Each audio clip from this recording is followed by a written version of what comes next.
Oba kanala sta tudi, šli še tudi.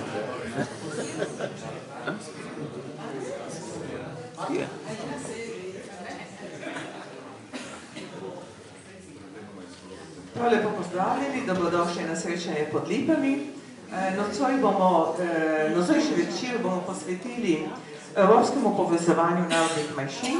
V naši sredi imamo doktorja Valentina Incka in magistra Romana Robleka. Oba lepo pozdravljamo in se zahvaljujemo, da sta v naši sredi. Predno začnemo, pa bomo si ogledali krajši dokumentarec. Predajam besedo Jurčiju, prosim. Dober večer tudi v mojem imenu in hvala našim gostom. Poleg doktorja Incka in Romana Robleka sta z nami tukaj še Marko Oraže, ki je organizacijski tajnik pri Narodnem svetu koroških Slovencev, in z nami je tudi Matic Grmovšek.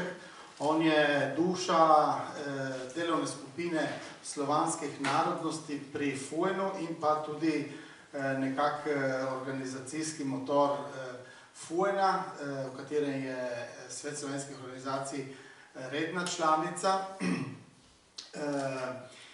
In ob 25-letnici delovanja te delovne skupine slovanskih narodnosti so pripravili ta film o koroških Slovencih, ki si ga bomo sedaj ogledali. Še prej pa bi prosil Matica, če na kratko pove par besed o tem posnetku. Ja, dober večer tudi v mojem imenu. Kot je že Julijan omenil, smo pri AGSM-u, torej pri delovni skupini slovanskih manjšin ali pa slovanskih narodnosti iz celotne Evrope, pripravili v bistvu o 25. obletnici ta film, ki govori in predstavi koroške Slovenke in Slovence. Film je režirala Milena Olip, torej koroško-slovenska režiserka iz Sel, to je najbolj slovenska vas na južnem Koroškem, iz kjer tudi Roman Roblek in pa Marko Oraže prihajata. In pa ja, mogoče samo še na kratko, vidim, da jih kar nekaj od vas že v rokah drži to zeleno brošuro AGSM-a, torej potem čisto ob koncu bomo še na kratko samo povedali o tej brošuri, o tem slovenskem prevodu brošure AGSM-a, kjer so v bistvu vse slovanske manjšine iz cele Evrope opisane, oziroma organizacije, ki so včlanjene v FUEN, slovanske so opisane, in si bomo tu potem na koncu še enkrat ogledali, pa mogoče še par besed tudi o tem. Zdaj pa ja, vas vabim na ogled tega filma. To je pa privilegij, ker imamo danes podaljšano verzijo filma celo, kjer je še bolj podrobno opisana koroško-slovenska manjšina, torej na avstrijskem Koroškem, in ja, 9 minut film, mislim, da je zelo dober opis in oris stanja na avstrijskem Koroškem.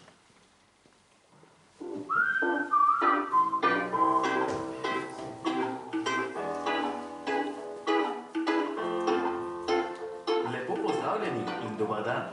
Se opravičujem, da še vse skupaj izgleda po veliki veselici, vendar praznujemo 25. rojstni dan delovne skupnosti slovanskih manjšin AGSM.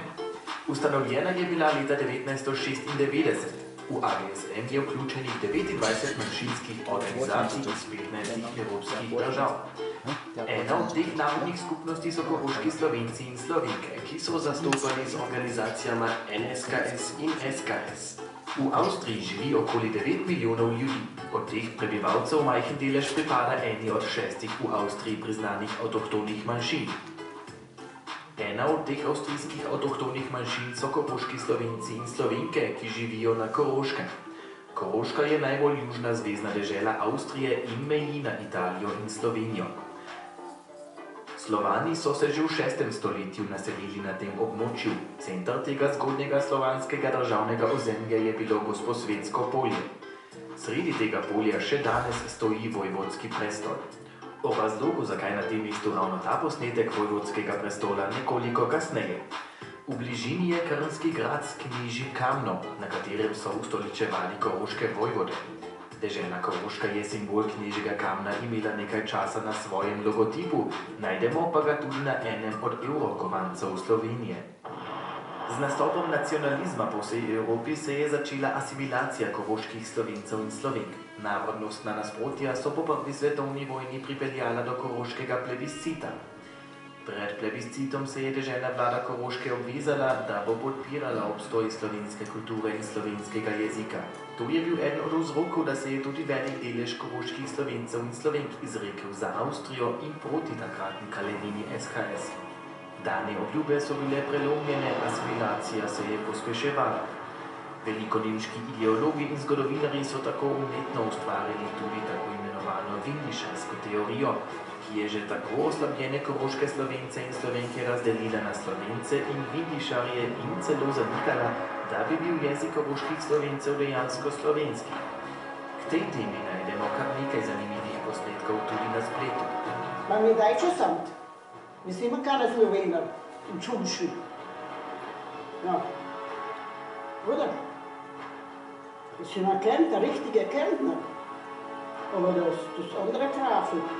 Vrh zaničevanja slovenske narodne skupnosti je bil za časa Tretjega rajha, ko so postali koroški Slovenci in Slovenke tarča napadov in preganjanja z deportacijami ter nasiljem.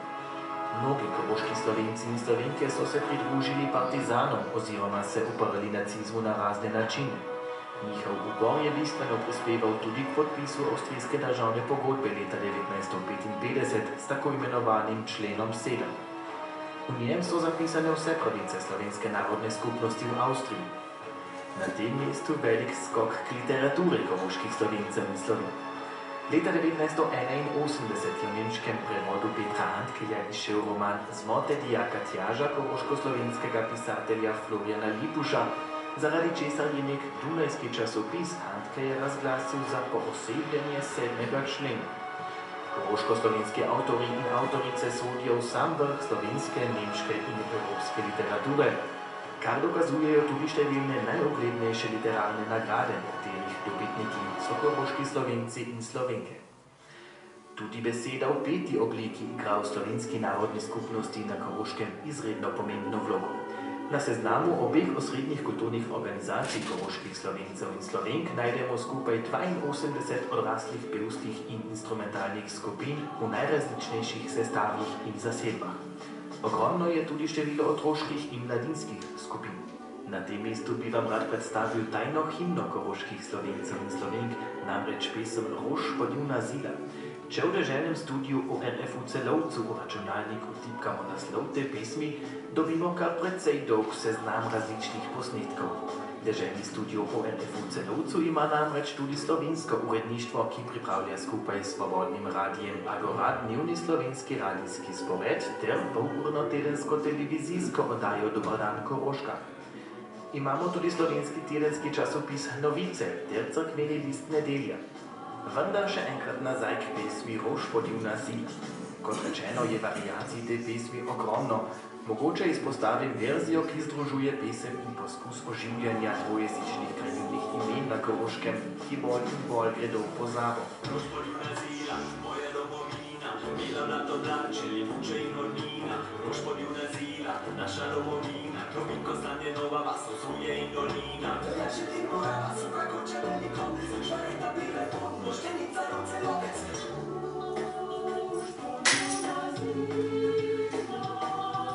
Zdaj pa še k moji obljubi, da bom razložil posnetek Vojvodskega prestola še enkrat. Posnetek je iz videoklipa skupine Bališ, ki je že sama posnela to pesem Rož podjuna zila kar v 3 različicah. Poleg tega pa Bališevci večinoma pojejo v enem od koroško-slovenskih narečij.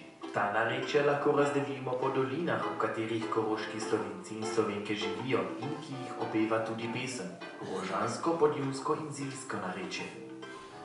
Učenje pisne slovenščine poteka v dvojezičnih vrtcih in ljudskih šolah, pri čemer bi na tem mestu rad dodal, da verjetno nobena šola ne more v popolni meri nadoknaditi osnovnih jezikovnih kompetenc, ki jih otroci dobijo z narečjem in uporabo slovenščine doma v družini.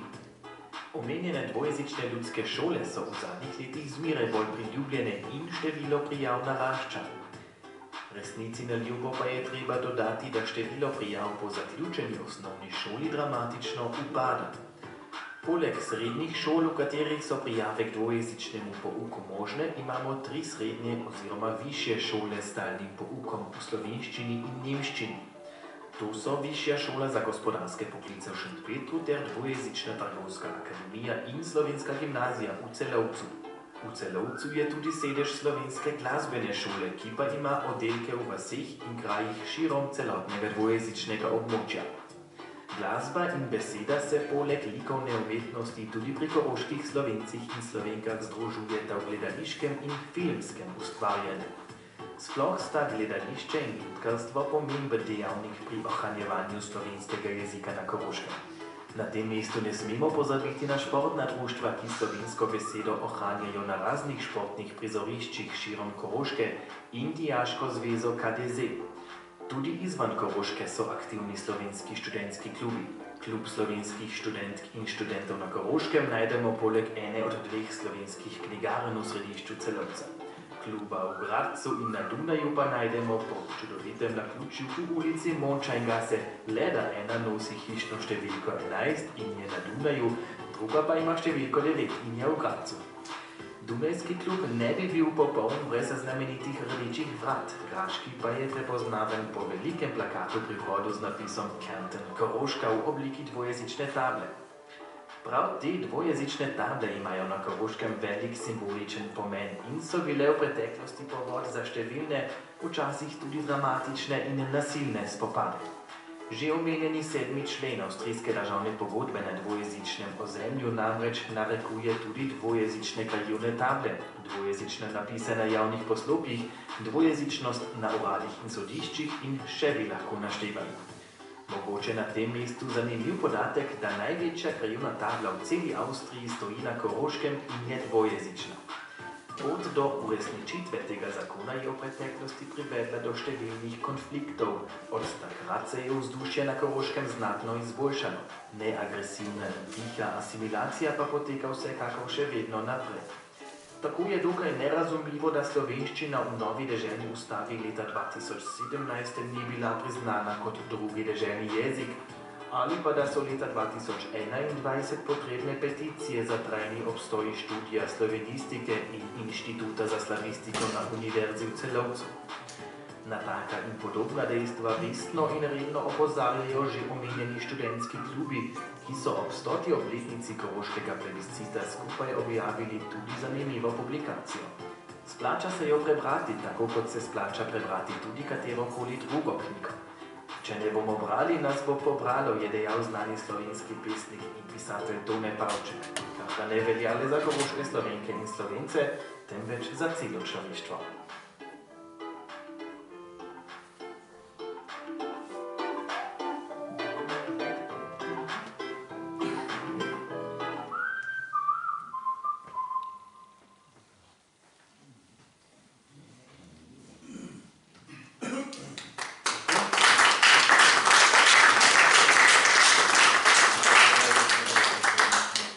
Zdaj pa vabim na oder doktorja Valentina Inska in magistra Romana Robleka.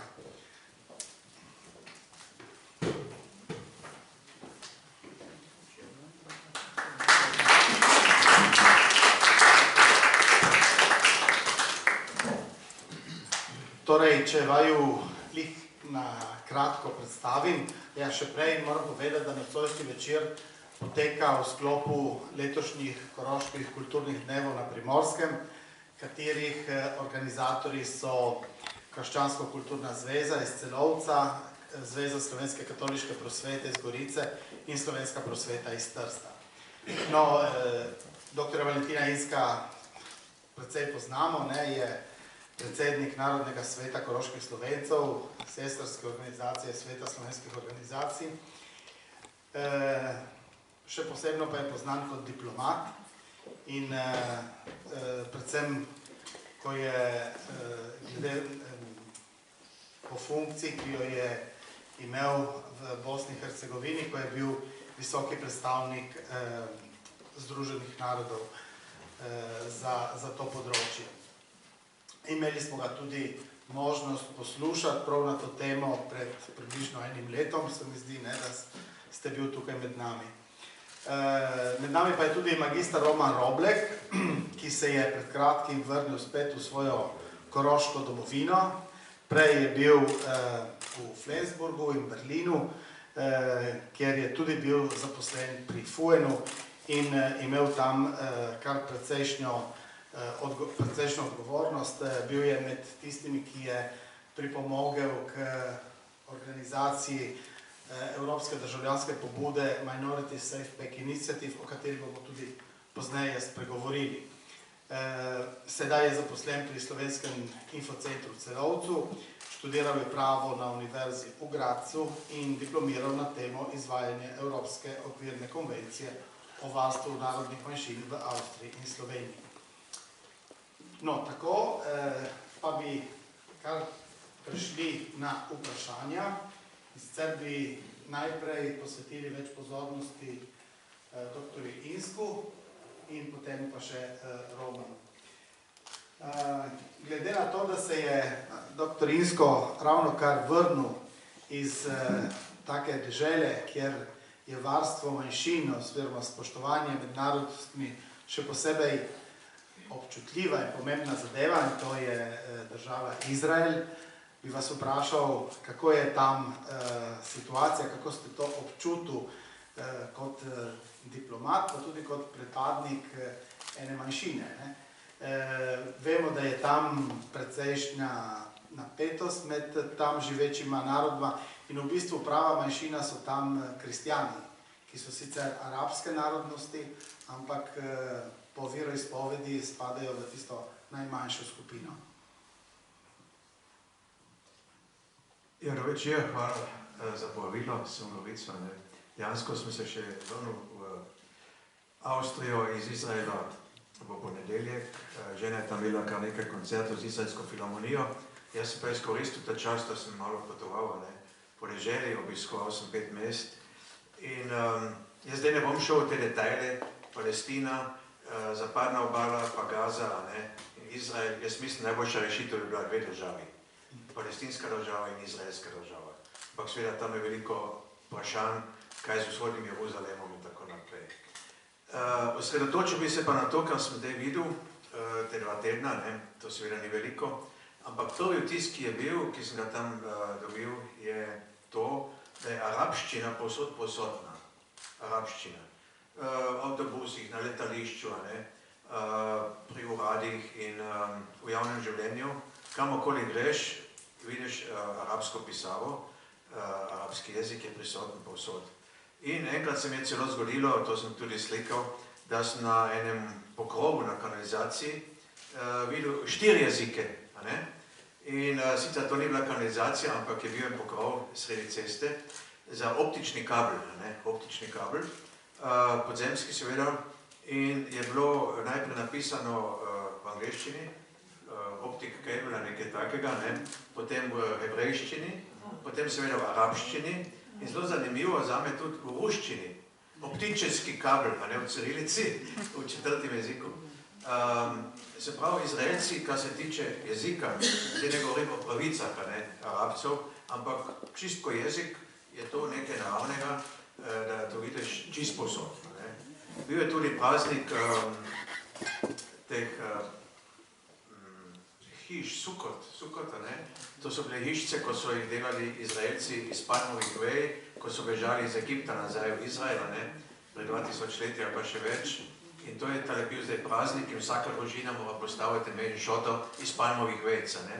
Zanimivo je tudi, da so v hotelu, ki je bila žena in kjer sem bil tudi jaz, imeli en ogromen šotor, tudi iz palmovih veja, v hotelu Hilton. In tam so čisto normalno stregli tudi arabske natakace, strežnice, kakoli, s svojimi rutami. In to je bilo nekaj normalnega. In zvedel sem tudi, da so krščanski ali pa katoliški arabci, ko je, mislim, Betlehem, ko so prevzeli Palestinci, vodstvo tam, jih je veliko prišlo v Izrael. Zdaj jaz ne rečem, da je tam idealna situacija za te arabce, ampak verjetno so oni imeli možnost, da grejo v Saudi Arabijo, ali pa v Bahrajn, ali pa v Palestino, ali pa v Izrael.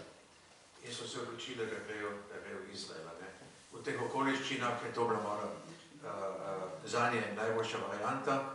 In videl sem seveda tudi osmrtnice v arabščini, katoliški arabcev. Maše so tudi v arabščini tam, katoliške maše, v hebrejščini, nekaj tam Poljakov, pa Ircev, med duhovniki. To je zelo zanimivo. Tista glavna področja Jezusovega trpljenja, Via Dolorosa in te razne cerkve so pa seveda v rokah nekako drugih krščanskih denominacij. Tam so kopti zelo močni, Armenci, pravoslavci, Rusi, tam kjer je vojska gora in tako naprej. No, na vsak način za mene kot koroškega Slovenca je bilo zanimivo videti predvsem tole prisotnost arabščine v Izraelu, to nisem pričakoval. In seveda sem si v srcu potem želel tudi, da bi slovenščina bila tako prisotna v javnosti na Koroškem. Hvala, ja, to si tudi mi želimo, tudi ne samo na Koroškem, tudi pri nas, da bi bilo tako dosledno. No, če se vrnemo zdaj bolj k tej temi evropskega povezovanja, manjšine v Evropi imajo več takih mednarodnih struktur, v katere se povezujejo. Ena od teh je ta FUN, kjer sta vključena Narodni svet koroških Slovencev in Svet slovenskih organizacij. Notri je vključena tudi enotna lista, oziroma slovenska skupnost je notri gotovo, za enotno listo ne vem. Ni v FUN, no. Tako da me zanima, kako ocenjujete te povezave, ki so nastale med manjšinami v Evropi, koliko so to pomembne danes za to, da je vprašanje varstva manjšin prisotno ne samo v posameznih državah, ampak tudi v enem mednarodnem kontekstu. Iz mojega otroštva se spominjam povezovanja mojega očeta, ki je tudi bil predsednik Narodnega sveta koroških Slovencev in soustanovitelj s katoliškimi Slovenci v Gorici, to je bilo zelo intenzivno, gospod Humar, gospod Mirko Filej, Bratužova družina. In to so bili zelo lepi, plemeniti kontakti, Košičev in tako naprej, vendar enega evropskega takega povezovanja v velikem okviru ni bilo. Seveda je obstajala Federalistična unija evropskih manjšin, jaz sem tudi poznal enega od prvih generalnih sekretarjev, neki Skadegarda, ampak to je bila nekako ena obskurna organizacija, ki je obstajala, ampak dejansko ni imela kakega večjega vpliva, to je bil moj vtis. In jaz sem bil tudi v eni Koroški dijaški zvezi, predsednik političnega odseka in smo tega gospoda Skadegarda povabili, smo vsi zaspali v njegovem predavanju. Ampak to je teda že obstajalo, to so bila 60. leta. Danes je to čisto drugače. Federalistična unija evropskih manjšin ima evropske poslance, ima simpatije v Evropskem parlamentu, ima tudi, jaz ne poznam finance, ampak ima tudi denar, in ima močne podpornike, kot so recimo Južni Tirolci, tudi Mačarska podpira finančno FUEF in Federalistično unijo. Tako da je to zdaj ena večja močna organizacija, ki je tudi skrb spravila pri nekem referendumu, več kot milijon podpisov. To pred 50 leti, pred 20 leti ni bilo možno, da si to sploh predstavljamo. In Evropska unija je pač uvedla tale možnost referenduma, ampak moraš imeti milijon podpisov. In seveda si niso pričakovali, da bojo manjšinci eni od prvih, ki bojo zvali milijon podpisov. In seveda birokracija Evropske unije je bila zelo sovražna, to ji ni bilo všeč, da te manjšinci kar naenkrat si izmišljajo in želijo neke institucije, da želijo kakšne pravice kodificirane na evropskem nivoju, četudi je to seveda paradoksalno, ker Evropska unija vedno pravi, mi smo enotni v raznolikosti. Vsi smo drugačni, ampak smo enotni. Ampak to je med državami, če pa gre za znotraj države, pa to pozabijo, nočejo to raznolikost.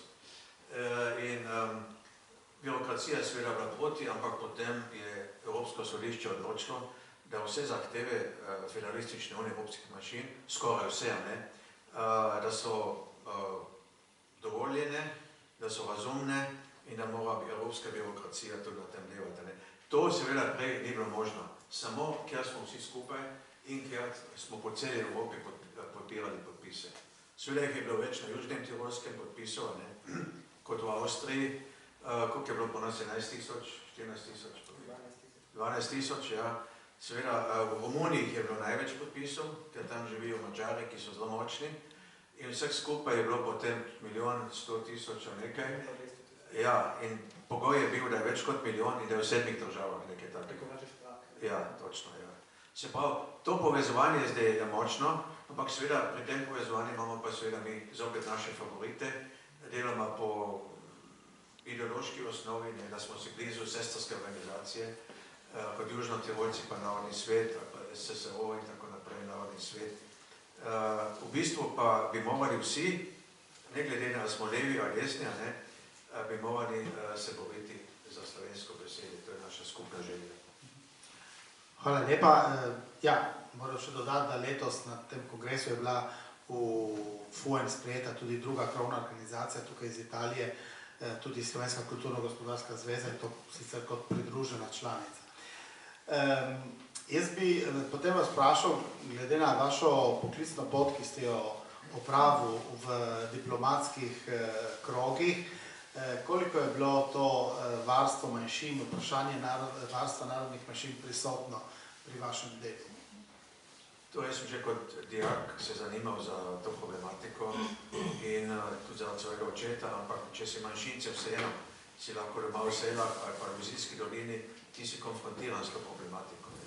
Ampak sem bil, kot rečeno, predsednik političnega odseka, pa tudi kulturnega odseka pri Koroški dijaški zvezi.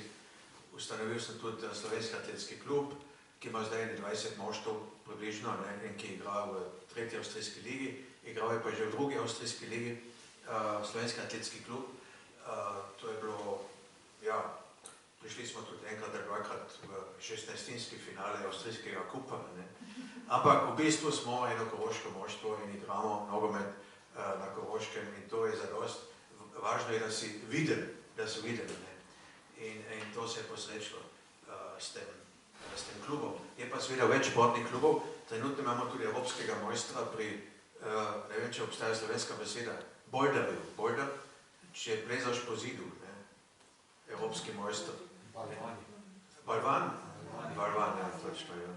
En užnik je Selan seveda, ja. Je postal evropski mojster, njegov brat pa mislim celo svetovni mojster pri juniorih. Ja, preko takih, ali pa pri glasbeni šoli, imamo stalno zmagovalce pri raznih olimpijadah in tako naprej. Kar se tiče mednarodne dejavnosti, je seveda pri Združenih narodih tako, da obstajajo razne resolucije Združenih narodov, predvsem generalne skupščine, o nacionalnih, etničnih, verskih in jezikovnih manjšinah, ena iz leta 1992. Obstaja tudi visoki komisar za človekove pravice, to je bila do sedaj, pred kratkim je še bila Michelle Bachelet, ena bivša čilska predsednica, ki so jo tudi mučili za časa Pinocheta in je imela več konkretne izkušnje tudi s človekovimi pravicami. Naslednik je pa postal, mislim, septembra en avstrijski diplomat, gospod Türk, ki je pa že delal 20 let za Guterreša, tako da sta imela eno dobre delovne odnose.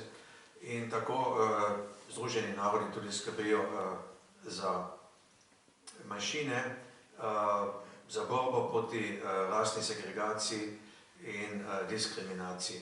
Moram pa reči, da so te rezolucije bolj načelne. Tam ne boš našel kakega paragrafa, kako lahko na Koroškem postaviš eno tablo ali pa narediš napis pri Božani Brambijo, da je dvojezičen, tega tam ni. To so bolj načelne take rezolucije in ja, lahko bi tudi rekli včasih tiger brez zoba, tiger brez zoba. Ampak važno je tudi, da obstaja ta zavest, da je treba nekaj narediti. Prihajajo pa taki komisarji, tudi Združenih narodov v razne dežele, v Kirgistan ali pa v Bosno. Sem sam doživel in sem govoril s to gospod Bachelet iz Čilija. Ja, ker recimo v Bosni in Hercegovini so 3 konstitutivni narodi, Bosanci, seveda Bošnjaki, Hrvati in Srbi, so pa tam tudi še manjšinski narodi. Tam živi 16 manjšin v Bosni in Hercegovini. recimo Židje, Romi, Slovenci, Mađari, tudi Slovaki in Čehi in Ruteni. Ruteni so ene vrste Ukrajinci, ne? Tudi živijo tam. In tudi Ladinci, nekaj Ladincev je tam, ki še govorijo svoj stari jezik. Ti pa recimo nimajo nobene pravice, da se kandidirajo za državno predsedstvo. Ali pa dom narodov. Ne smejo, ne? Smejo samo Hrvati, Srbi ali pa Bošnjaki. Če si pa Žid, ne smeš kandidirati. In če tudi, recimo tam je en Žid, ki živi svojo družino že 500 let v Bosni in Hercegovini, Jakob Finci se ne sme kandidirati. To so konkretne take diskriminacije, to seveda že piše v Daytonu, ampak tale visoki komisar za človekove pravice, gospa Bachelet ali pa sedaj gospod Türk, potem seveda tudi poročajo o takih kršitvah v upanju, da se bo stvar poboljšala. No, tako da tukaj smo tudi že opravili tudi vprašanje, ki je bilo namenjeno prav vloge Združenih narodov pri varstvu manjšin. Pa bi šli na to, na avstrijsko realnost in sicer vi ste predsednik Narodnega sveta koroških Slovencev. Kakšni so odnosi z ostalimi manjšinami v Avstriji, ker tudi Avstrija ima nekaj narodnih skupnosti, ki so... Avstrija ima 6 narodnih skupnosti, ampak samo 2 sta omenjeni v avstrijski državni pogodbi. To so Gradiščanski Hrvatje in koroški Slovenci. Malo pozabo pa gre dejstvo, da obstajajo tudi v državni pogodbi vsaj štajerski Slovenci. In štajerskih Slovencev je, kaj bi ti rekel, je še 120 ali pa 50 ali pa 15, mi ne vemo, ampak imajo skupino, ki se imenuje člen 7 in so zelo aktivni. To je tam v okolici Hargone na avstrijski strani. Torej, zato imamo mi z Hrvaškimi, z Hrvati boljše odnose kot z ostalimi manjšinami od teh 6, ker smo mi omenjeni skupaj s Hrvati, ki smo edini, ki smo omenjeni v državni pogodbi. In državna pogodba je ta, Avstrija je dobila svojo svobodo leta 1955 in zadnji vojak je odšel ravno včeraj, pred, ne vem, 63 leti, leta 1955 je odšel zadnji angleški vojak, v Sloveniji tudi pravzaprav. Zadnji vojak JNA je zapustil Slovenijo, v Kopru. In od tedaj naprej je Avstrija popolnoma suverena in neodvisna od 26. oktobra naprej.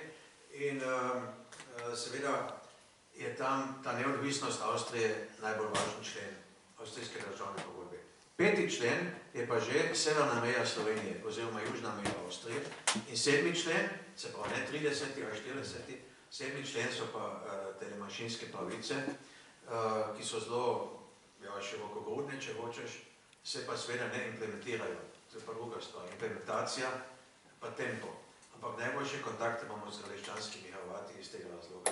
Imamo pa tudi seveda kontakte preko našega centra za avstrijske manjšine na Dunaju. Imamo kontakte tudi s Čehi, pa Slovaki, z Romi, z Mađari. In ampak najbolj intenzivni kontakti so z Hrvati. To imamo tudi redna srečanja, tudi obiščemo kak vinograd na gradiščanskem dobro vino. Na Koroškem še ne začenjamo spet z vinogradi, ampak to lepo povežemo, koristno in udobno. Tako bi rekel, ja.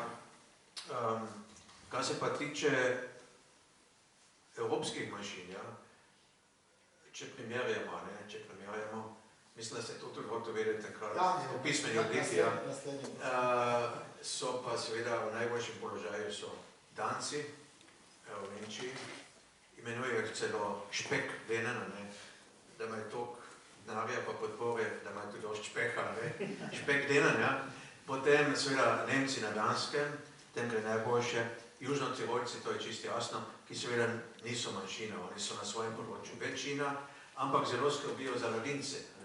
In Ladinci bi lahko bili ena primerjava ali pa vzor za koroške Slovence, ker Ladince je recimo 20-30 tisoč, nas je seveda malo manj, ampak lahko bi se primerjali s temi Ladinci.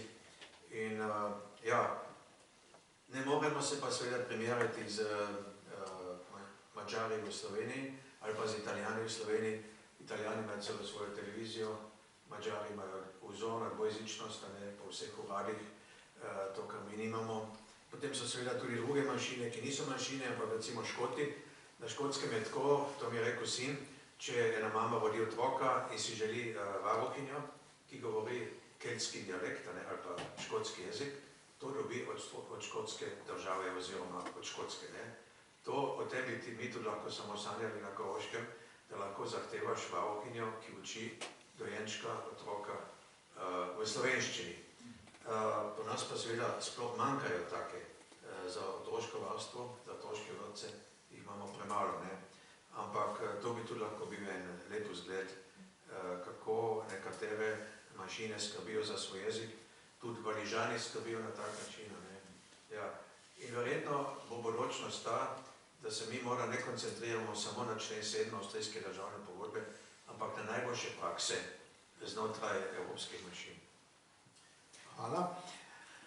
In glede na to, da imate tak širok spekter poznavanja te problematike varstva manjšin, po vašem mnenju, kateri način sodelovanja je najbolj učinkovit, da recimo, da to varstvo manjšin preide tudi iz nekega načelnega, govorim na mednarodni ravni, tudi potem v eno operativno fazo? To je za nas, koroške Slovence, se je pokazalo, da so kontakti z južnimi Trovci najbolj produktivni, najbolj važni, ker južno-tirolski deželni glavar, recimo Komparčan, on lahko vsak čas kliče avstrijskega predsednika, to mi je osebno rekel, in če avstrijski predsednik nima časa, 10 minut pozneje ga pa kliče nazaj. In seveda, če Komparčan potem reče avstrijskemu predsedniku, dajte to pa to narediti, dajte se enkrat opravičiti za vse zamude pa krivice pri koroških Slovencih, to potem avstrijski predsednik tudi naredi in je to naredil leta 2020, se opravičil za zamude. Na vsak način to je eden najboljših kontaktov. Kot sem pa že prej rekel, bomo pa mi tudi gledati, kje so najboljše prakse. In jaz ne bi šel, niti ne bi jaz recimo odklonil take prakse, kot jo imajo Argentinci, argentinski Slovenci, ki nimajo člena 7, ki nimajo državne zaščite, ki nimajo pozaprav nič, ampak se že 4. generacija uči slovensko. In moramo se vprašati, zakaj je tam že 4. generacija, ki še govori slovensko. Kaj je njihova skrivnost, zakaj je šolstvo tako dobro in zakaj še vsi znajo v glavnem naše narodne pesmi. To sredi Ljubljane, če otroka vprašaš za eno ali pa drugo pesem, ta otrok najbolj ne bo znal, koroške ali pa celo slovenske pesmi. In v Argentini je to uspelo brez državne podpore in se moramo vprašati, kaj nam najbolj koristi. Seveda je jasno, to smo slišali tudi v filmu, materina beseda, podedovana od matere, v družini, družinska beseda, ampak ne sme biti samo slovenščina beseda v družini pa v hlevu, če smo še kmetje, ampak mora tudi prodeti v javnost. Ampak seveda jedro je pa seveda družina. In še zadnje vprašanje, glede na aktualne zadeve, vojna je v Ukrajini že precej mesecev. Ukrajina je tudi država, v kateri je oziroma je bilo precej manjšin. Kako vidite vi situacijo, koliko poznate, kako je s temi manjšinami, ki danes sredi vojne vihre? Na Ukrajini je kar nekaj manjšina, recimo Mačari, in se je že večkrat tudi oglasil Viktor Orban, zakaj noče sankcije uvesti proti Rusiji, ker pač živijo Mačari v Ukrajini, na zapadu, Užgorod, Mukačevo in v drugih mestih. Potem so tam seveda Rusi, ki niso manjšina, ampak so ogromna skupina, ki so pa ukrajinski državljani in oni hočejo biti ukrajinski državljani in oni hočejo imeti možnost, da se odločijo. Vsak človek ima to možnost, da se odloči. Za ženo, za partnerja, kam bo šel v šolo. Ukrajinci se hočejo tudi sami odločiti, da bojo del Evrope ali pa NATO, in to možnost so tudi izkoristili Rusi. Rusi želijo biti ne del Sibirije, ampak del Evrope. V Harkovu recimo živi večina Rusov. In seveda so tam še druge manjšine, je kar nekaj. V bivši Rusiji je bilo 101 manjšin, 101, tudi Korejanci, potem seveda Nemci in tako naprej, Tadžiki in drugi, ampak v Ukrajini jih je seveda malo manj, ampak je kar nekaj. In ena zanimiva manjšina so muslimani na otoku Krim, na polotoku Krim, Tatari, ker je Krim pripadal tudi Osmanskemu cesarstvu, potem Ruskemu cesarstvu, ko je Hruščov poklonil, podaril Krim Ukrajini, ampak ti Tatari, oni so bili Stalinih je pregnal, so se potem vrnili na Krim in to so pravzaprav tisto praprebivalstvo.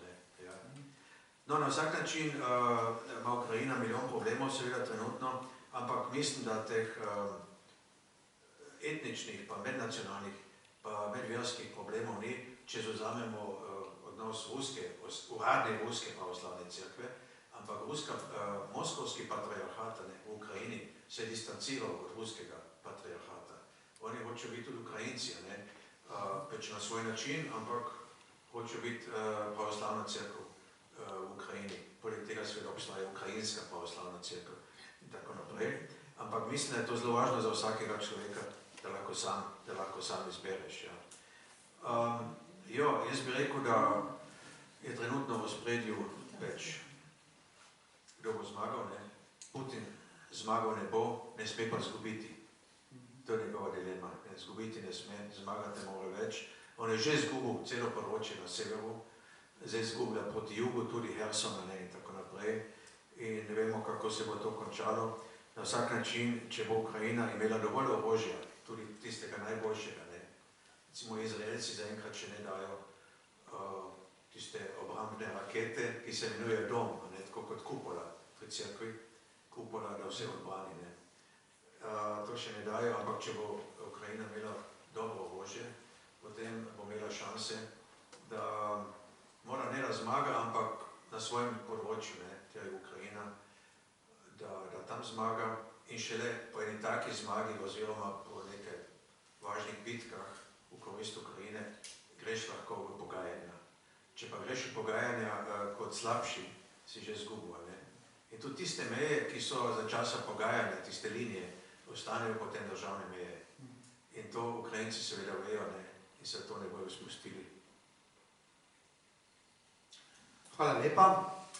Zdaj bi prišli še k Romanu in sicer Roman, ti si bil pri FUEN-u več let in eden večjih uspehov, ki ga je FUEN dosegel, je bil ta Evropska državljanska pobuda Minority Safe Pack Initiative, v kateri smo tudi mi sodelovali tukaj in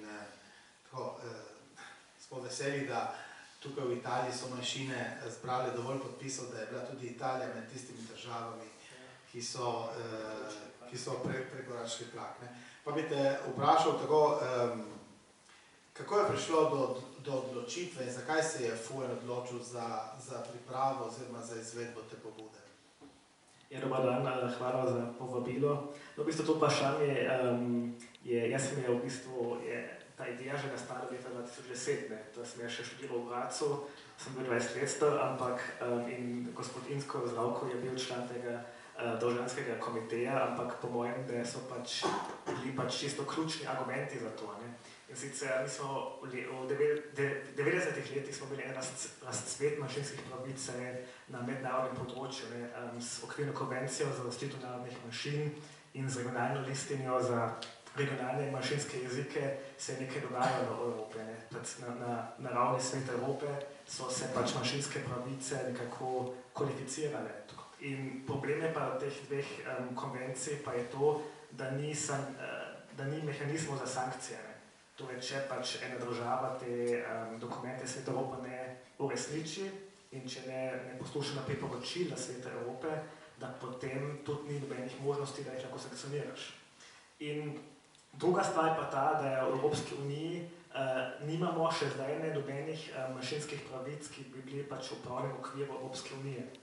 In imamo samo te kopenhagenske kriterije za kandidat, za države, ki hočejo pristopiti v Evropsko unijo, da morajo neke manjšinske pravice uresničiti, ampak potem, ko pa pristopajo k Evropski uniji, v bistvu se te merila ne več preverjajo. In v bistvu torej po pristopu v bistvu to ni več kaj vredno.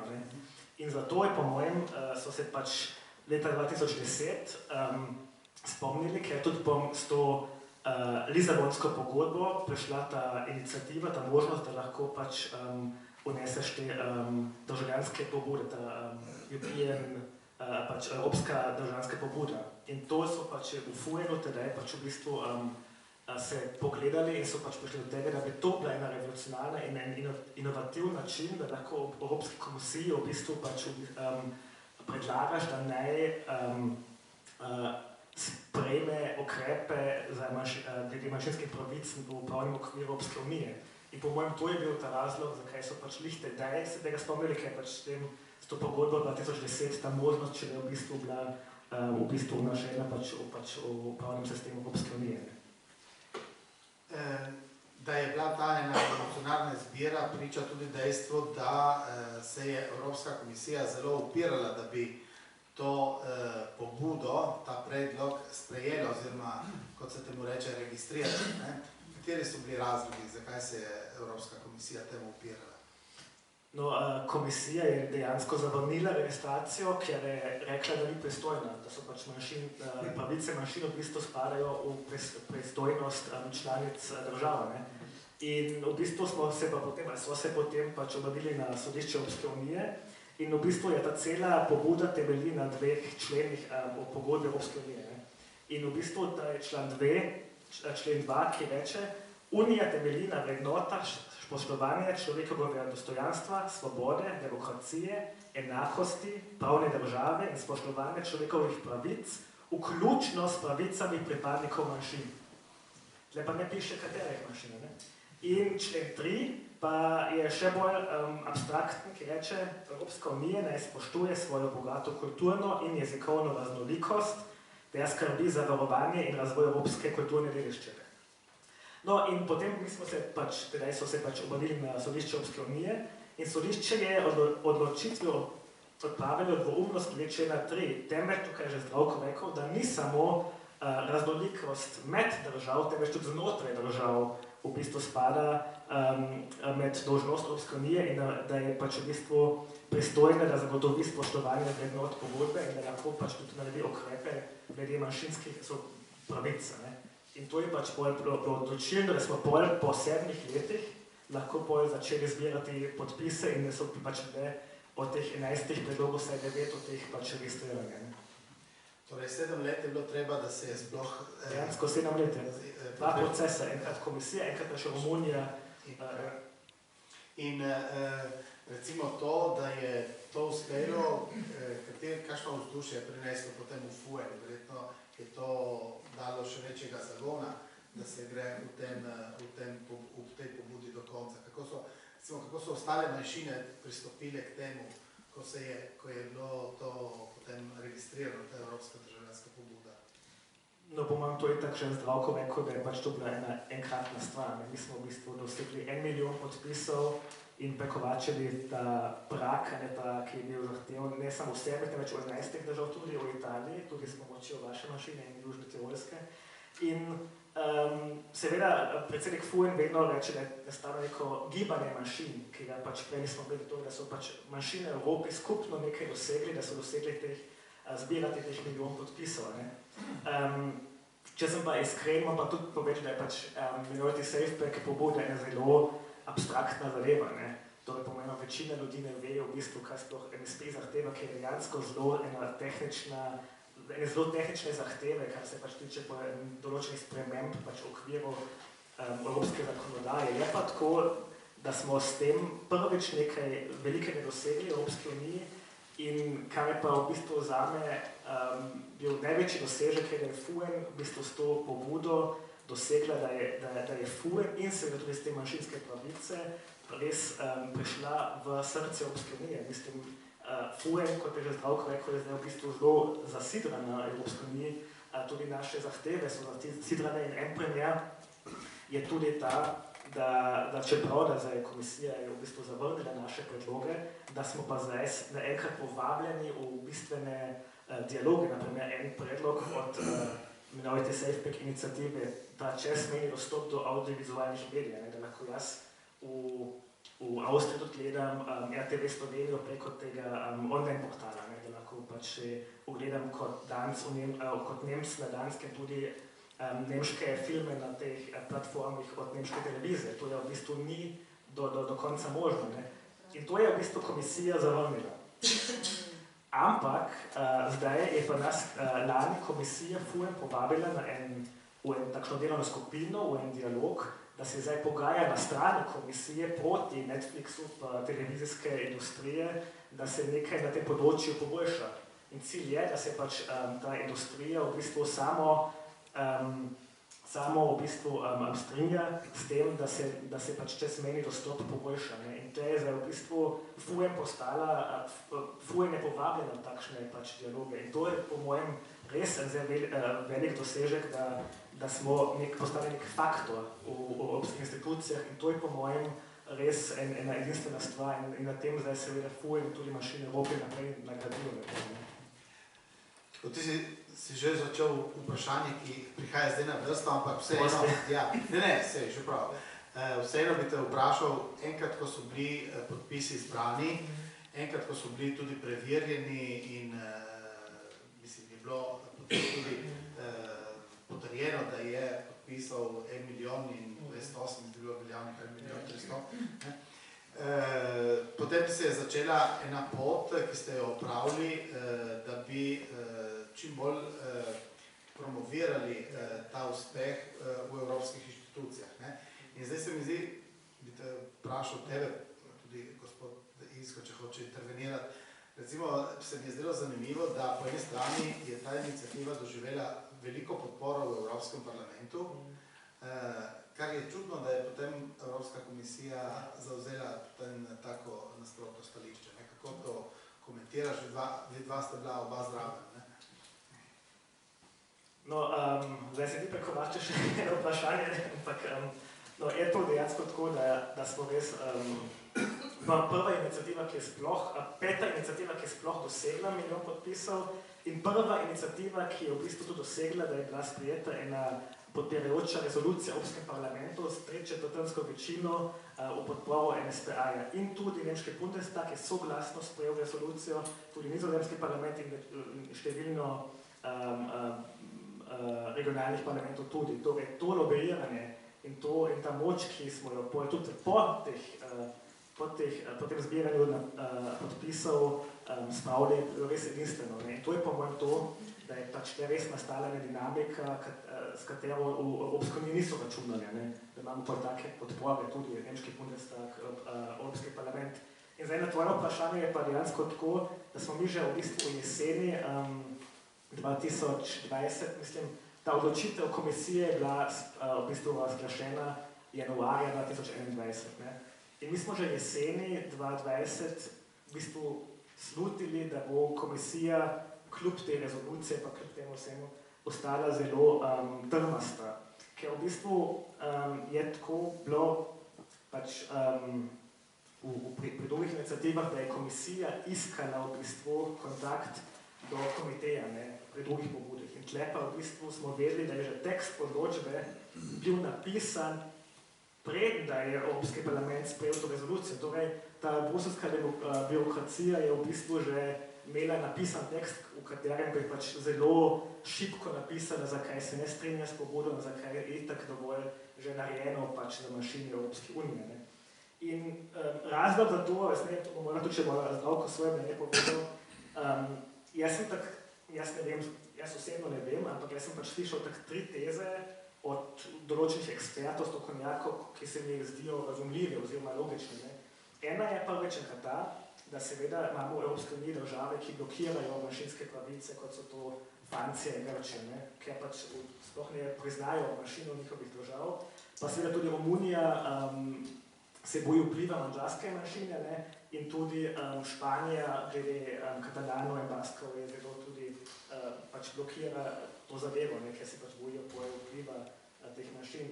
Druga teza je, ki jo predvsem iz konzervativnih krogih večkrat slišim, je to, da je ta člen, ta drugi člen pogodbe Evropske unije, neko piše, da tudi mora pač Evropska unija spoštovati pač pravice pripadnikov manjšin in ne piše katerih manjšin, da bi v primeru, če bi Evropska unija sprejela imenovati SafePack pobudo, da bi tudi lahko druge manjšine, kot so migranti oziroma tudi nove manjšine, tudi lahko na podlagi tega člena tudi sprožili tako pobudo. To je tudi ena teza, s katero se jaz osebno tako strinjam, ampak to je ena teza, ki sem jo dejansko večkrat slišal. Ne? In tretji razlog, ta je pa v bistvu zame tudi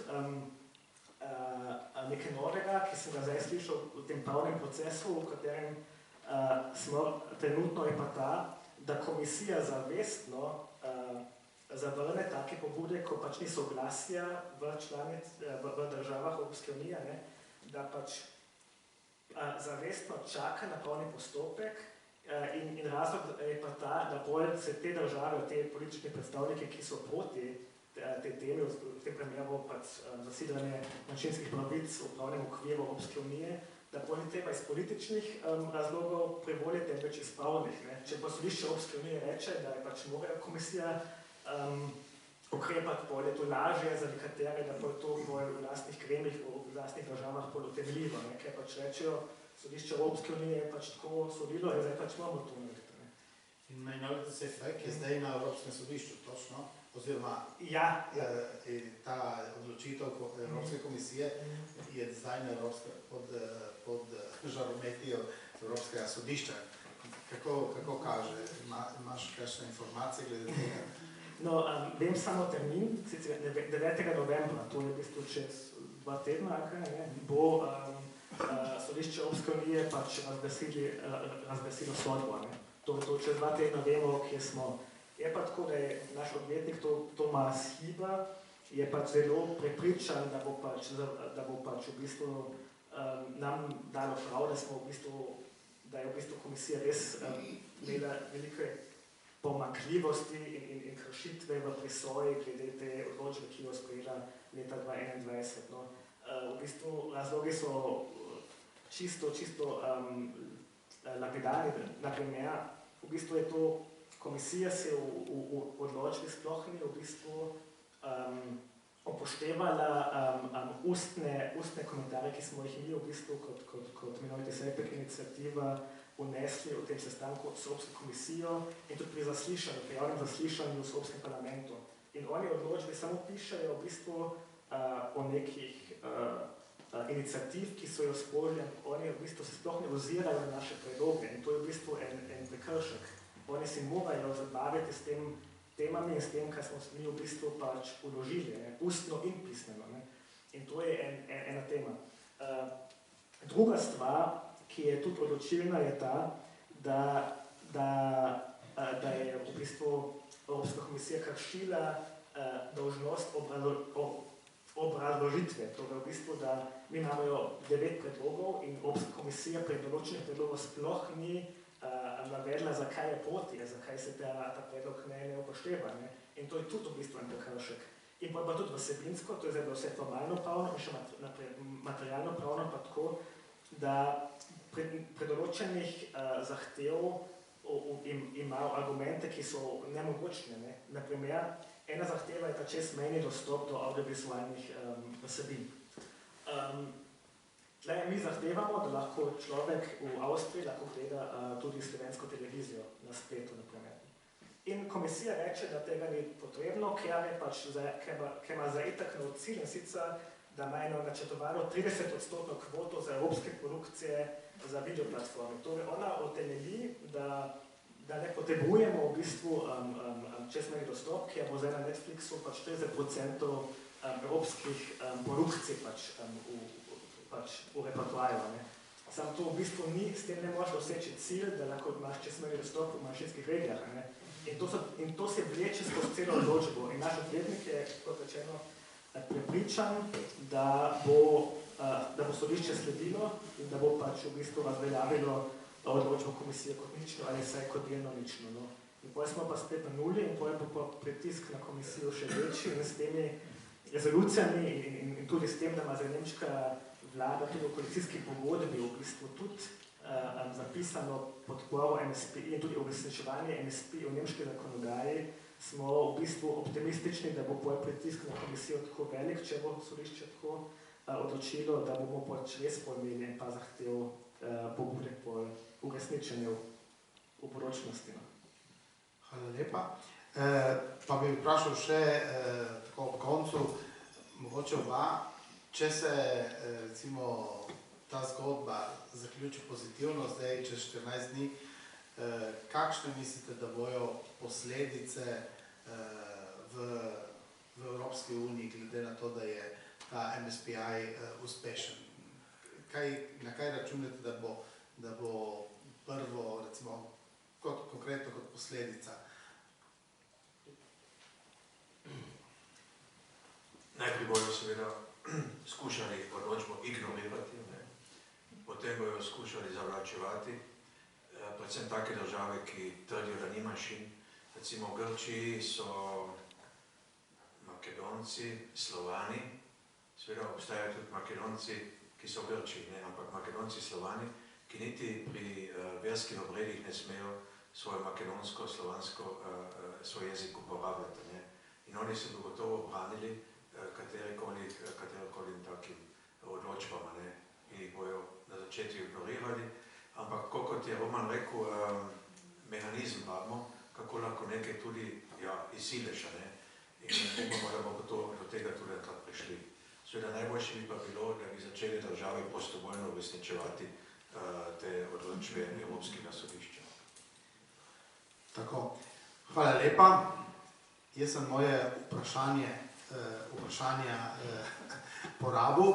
Zdaj, če je še kdo v publiki, ki bi rad kaj vprašal, kaj pripomnil, vabim gospod Pavlin.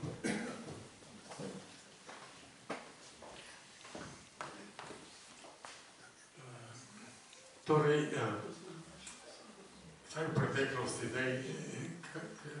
kako je situacija danes, mi ni poznano, ampak v preteklosti je FUN bila predvsem organizacija manjšin severnih držav. Recimo Nemčije, pa Danske, pa in tako naprej. In je vedno prevladovalo to stališče.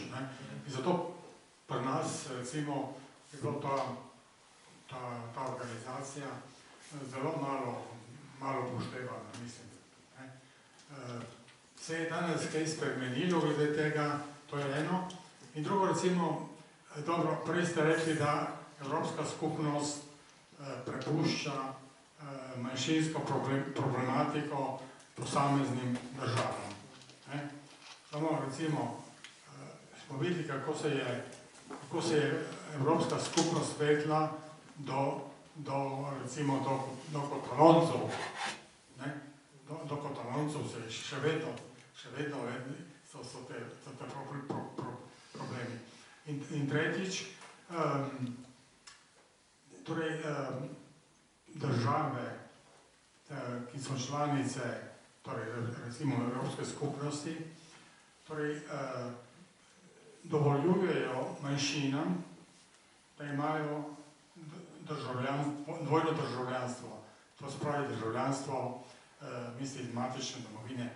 To za Avstrijo, vsaj enkrat to ni bilo dovoljeno, mislim, da bi Slovenci imeli avstrijsko in slovensko državljanstvo. Tega ni, ne? Še vedno ni. Še vedno, ja. No, na prvo vprašanje, to se je dejansko spremenilo v zadnjih, jaz bi rekel, 15 letih. Te severnjaki so v FUN-u še vedno zelo močni in aktivni, ampak v bistvu predsednik FUN-ca je zdaj Mađar iz Romunije. Imamo tudi zelo veliko novih članskih organizacij iz vzhodne Evrope in po mojem, da je zdaj FUN zelo močno tudi predvsem na jugovzhodu zasidrana in jaz bi rekel, da so zdaj res manjšine iz cele Evrope zastopane v FUN in tudi v predsedstvu. In s tem, da je Zoran Vince postal predsednik pred 6 leti, se je to dejansko spremenilo in ni več severna organizacija in tudi ta pobuda ne bi bila možna, da bi zbrali milijon podpisov samo severnjaki. Torej, to so že bili manjšine v celi Evropi, ki so pač tudi do tega pač prispeli. Koliko manjšincev v Evropi? Koliko milijonov? 50 milijonov. Drugo vprašanje glede... Drugo vprašanje sem... Ja, recimo, glede Katalonije, recimo, ne?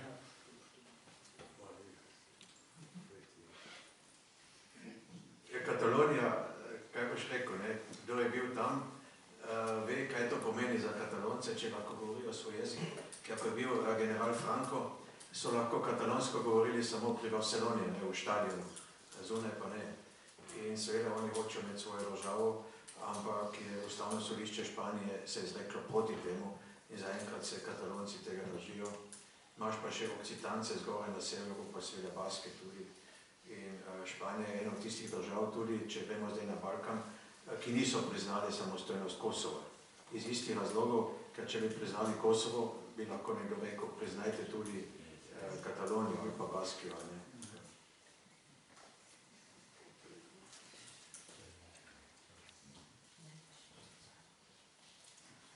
Tako, zdaj, če ni drugih vprašanj.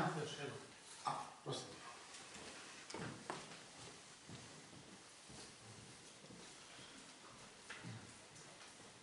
Dobro večer.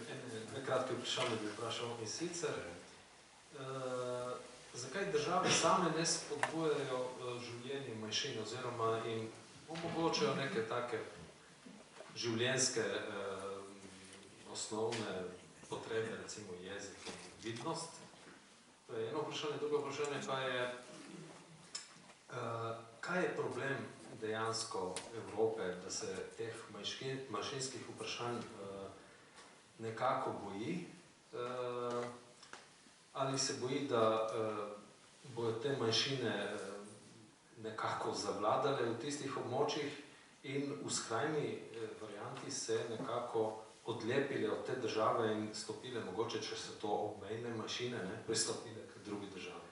To je dve vprašanje, če se jih da nekako formulirati. Odgovor je Roman že dal, da se države bojijo, da bi potem prišlo nekako v teku tega priznanja raznih manjšin do priznanja novih manjšin. Recimo v Avstriji je pol milijona Turkov, nekaj takega momena. In jaz vem, da recimo tudi Poljaki niso imeli šanse v Avstriji. Poljaki so želeli, da bodo priznani kot manjšina. In potem je avstrijska vlada rekla, če dokažete, da je 500 poljskih družin živelo v Avstriji 200 let, 500 poljskih družin 200 let, potem dobite status manjšine. Vemo pa, da so Poljaki celo živeli v Avstriji, Avstro-Ogrski, imeli smo predsednike parlamentov, Abramovič pa drugi, generale, Čartorijski in tako naprej, ampak zdaj moraš pa dokazati 500 družin, ki jih boš dobil, da so 200 let živeli v Avstriji. Bojijo se pa seveda tega, da bo nekdo potem prišel, pa rekel, nas je pa 150 000 Srbov, mi tudi hočemo status manjšine v Avstriji. Zato pač govorimo o avtohtonih manjšinah in teh je zaenkrat v Avstriji 6. Evropa je pač taka, ona nove stvari nima rada, vse gre po inerciji, in če pride nekako ena taka iniciativa, kot je tale naša manjšinska, med milijon podpisi, je to zanje moteč faktor. Po to čutiš in to najprej odklonim. Jaz sem enkrat govoril, ko smo bili v Bruslju, tudi s podpredsednico Evropske komisije, Vera Jourova, je Čehinja, in sem ji rekel, gledajte, vi ste nas prejeli, ampak imamo občutek, da nas ne poslušate, Rekla, no ja, ampak kje pa je problem? Smo rekli, ja, recimo en konkreten problem, obstaja češka manjšina v Bosni in Hercegovini, pa tudi v Vojvodini tudi so, tudi Čehi, pa na Mačarskem jih je nekaj verjetno. Oni se ne smejo kandidirati za državno predsedstvo, to je diskriminacija, A ja, je rekla, tako in tako naprej, ampak v bistvu oni to rajši ne slišijo, in govorijo o raznolikosti, pa enotnosti o raznolikosti med državami, kot si ti tudi ponovil, ampak znotraj države pa rajši je. Ja, se strinjam. In zakaj Evropa tega noče, pa to, ker pač dejansko Evropa imaš pred državam, kot sem ga omenil, Francijo, Grčijo, etc., ki pač to dejansko, Romunijo, ki to dejansko blokirajo, in če pač ni soglasja v tem vprašanju, potem pa ostanejo pač pri statusu, ki pač je, to je pač ta problem, to soglasje, ki ga pač rabimo pri tem vprašanju. Še eno medno vprašanje, če lahko. Je prej gospod Čolak. Problem, ni problem. Samo eno enostavno vprašanje. Kako da je izpadel iz predsedstva član slovanskih narodov? Fujem. To je, ja, kako bi rekel.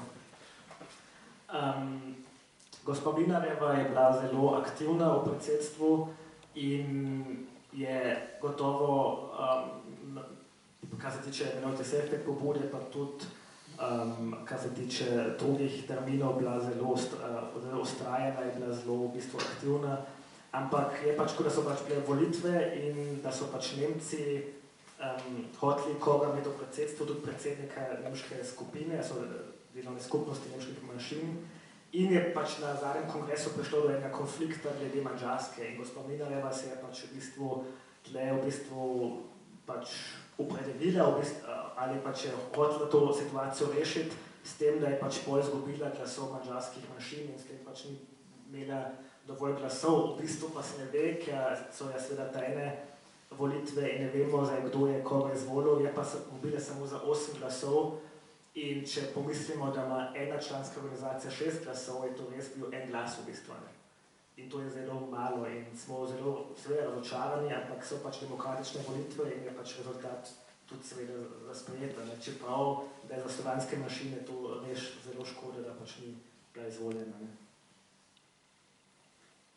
Še eno vprašanje. Zdaj, kot Slovenci, razumemo to manjšinsko vprašanje, da bo rekel Slovenci, jaz tako razumem, manjšina, če je to prava dikcija, ne vem, ampak manjšina si v sosednji državi, recimo, da moraš biti Slovenc v Nemčiji kot neka manjšina, je neka druga vrsta manjšina, če si v Nemčiji manjšina, kot Slovenec, ampak če si na robe Slovenije, če je to etnična država, bi rekel, in če si na obrobju te etnične države Slovenije manjšinc v Italiji, v Avstriji, a je to kakšno razlikovanje v tem pojmovanju manjšine ali ne? Samo to. No, obstajajo pač na ravni Sveta Evrope, pa tudi združenih držav definicije, to so pa avtoktone manjšine, to so pač manjšine, ki pač živijo pač že trajno, več kot 3 generacije, pač v eni določeni pač regiji in to že tradicionalno in tudi pač omejeno. In v bistvu to se bolj razlikuje s temi manjšinami, ki so pač novejši in tle pa definicija pa mojem, da pač ne ena skupnost živi več kot 3 generacije v eni lokaciji, da pač lahko dobi status avtohtone manjšine. Je pa vsaka država drugače pač o tem odloča in ima drugačno zakonodajo, kako pač to znotraj države definira. Če ti kaj dobi. Ja, so pa nekatere manjšine, ki nimajo maternega. Lužiški Srbi, recimo, v Nemčiji, živijo vse Nemčije, mislim, bivši vzhodni Nemčiji, Bautzen, ja. In so se tam obdržali in govorijo en slovanski dialekt, oziroma slovanski jezik, lužiški srpski dialekt, oziroma jezik, in se kar držijo tam. Roman bi tudi lahko povedal več, kakšne manjšine živijo v Rusiji, ker tam so tudi Nemci v Rusiji, ki so tudi člani, ki nimajo nekako, bi rekel, nematične države, oziroma morajo imajo, ampak ne kot sosedo. To so pač res zelo tradicionalne manjšine. Nemci v Rusiji so prišli v bistvu s Katarino II. V 18. stoletju pač v Rusijo in so tam dobili celo regijo, na Volgograd. Tam je bilo 6000 Nemcev in noben tam ni govoril rusko. In boje so pač v te druge svetovne vojne bili izseljeni in zdaj pač živijo posod, razdeljeno po celi Rusiji, tako da si niso več mogli razmožnevati v bistvu in s tem so pač tudi manjšino v bistvu uničili. To je pač, in zdaj pač samo še ena folklorna manjšina v bistvu. Hvala lepa. Imamo tež element. Hvala lepa, jaz se današnjima sogovornikoma zelo zahvaljujem za poglobljen pogovor in za vse, kar sta povedala. Še predno zaključimo današnji večer, bi vabil, zdaj ne vem, če Matica ali pa Marka, da nam nakratko povejo o slovenskem prevodu te brošure AGSM, ki smo ga v slovenski jezik prevedli skupaj Narodni svet koroških Slovencev in Svet slovenskih organizacij. Ja, hvala Julči, bom še jaz naenkrat na hitro povedal o tej naši brošuri AGSM-a, se pravi delovne skupine slovanskih manjšin. Mislim, da je tudi brošura zunaj, tako vidim, da jih že veliko od vas ima to brošuro.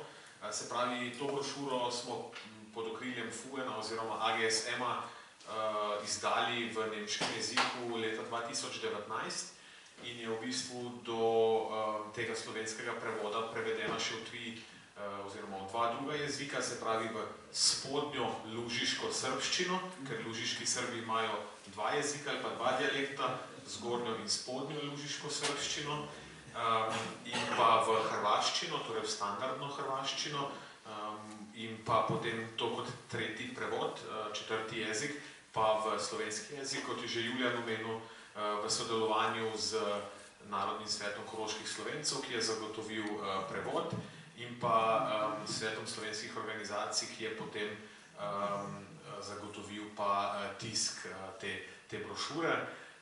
Ja, če si mogoče samo na hitro pogledamo to brošuro, v bistvu je tudi že v filmu bilo omenjeno znotraj FUEN-a, torej leta 2019 je bilo 29 članskih organizacij, slovanskih članskih organizacij, ki so tukaj noter opisane. Zdaj imamo že preko 30 manjšin oziroma članskih organizacij in smo s tem postali znotraj FUEN-a v bistvu najmočnejša delovna skupina, kar se tiče števila organizacij in pa tudi pripadnikov.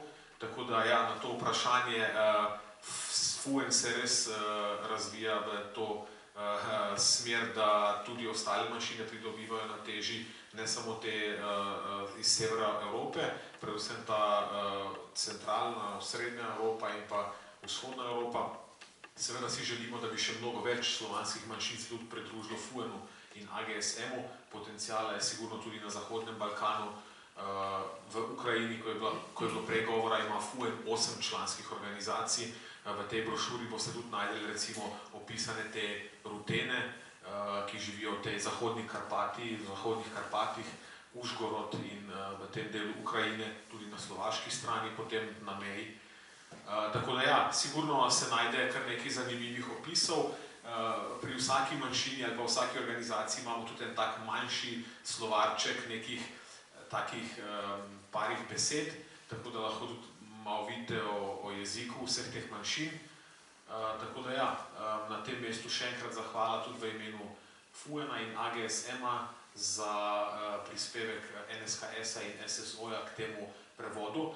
Seveda si želimo, da bo čim več bralk in bralcev te brošure in pa ja, da bodo slovanske manjšine tudi v prihodnje čim močnejše, tako znotraj FUEN-a, kot pa predvsem na terenu, kar je najbolj važno. Letos imamo recimo seminar, mi se vsako leto kot Slovani, slovanska delovna skupina, dobimo pri eni drugi manjšini.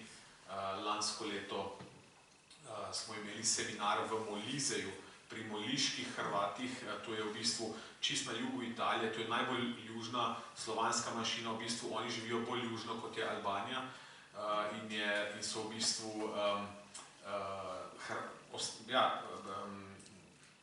Hrvati, ki so v bistvu tudi v 15. 16. stoletju se preko Jadranskega morja naselili potem na območju, torej vzhodno od Neaplja, in živijo tam, niso priznani recimo kot manjšina, to je tudi zanimivo, seveda FUEN in tudi AGSM pod svoje okrilje vzemajo tudi številne manjšine, ki niso priznane po statusu v svojih državah. Sigurno so moliški Hrvati ena taka majhna, zelo majhna manjšina, ki se pa seveda tudi s pomočjo Slovencev v Italiji, pa Južnotirolcev, manjšin iz Italije, bori za to priznanje in pri tem seveda mi kot AGSM in FUEN njih tudi podpiramo pri teh prizadevanjih. No, letos pa bo ta seminar čez 3 tedne, v sredini novembra, pri Gradiščanskih Hrvatih, kot je prej že tudi Zdravko omenil, krščanski Hrvati, naši dobri prijatelji, in bo sicer ta seminar na Dunaju in pa tudi potem v Gradišču, ampak predvsem želimo tudi govoriti recimo o tem pojavu ali pa o tem, da manjšine danes se pojavljajo ali pa izseljujejo, predvsem mladi tudi v urbana območja in recimo tudi pri Koroških Slovencih imamo ta, bi rekel, pojav ali pa problem tudi, da če dalje več mladih se izseljuje recimo na Dunaj in potem Dunaj leži izven tega območja zaščite manjšin, recimo po 7. členu Avstrijske državne pogodbe v tem primeru, in potem na Dunaju nimajo Koroški Slovenci ali pa gradiščanski Hrvati zagotovljenih teh nekih osnovnih pravic, kar se tiče šolanja, uporabe svojega jezika in tako naprej. In to je pa sigurno za zelo veliko manjšin trenutno tudi veliko vprašanje ali pa velika tema, kako tudi tem mladim, ki se pač izven svojega območja manjšine izseljujejo ali pa živijo, omogočiti še vedno to uporabo in razvoj jezika. No, tako da to bo tudi letos sigurno zelo zanimiv seminar. Vem, da bo tudi SSO tam kot organizacija prisoten. Verjetno boste lahko tudi v kakšnih vaših medijih prebrali in kjer bojo poročali o tem, o izsledkih tudi tega seminarja. No, tako da, ja, evo, to je mogoče na hitro naše delovanje slovanskih manjšin znotraj FUEN-a. In ja, želim vam veliko veselja v prebiranju te brošurice. Hvala.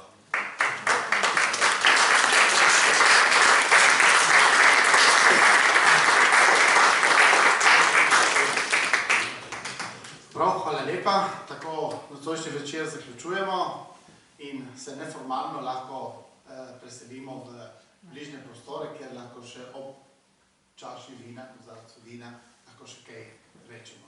Hvala lepa in lepo vabljeni na naslednjo srečanje pod lipami, o katerem boste brali, ko bomo sporočili.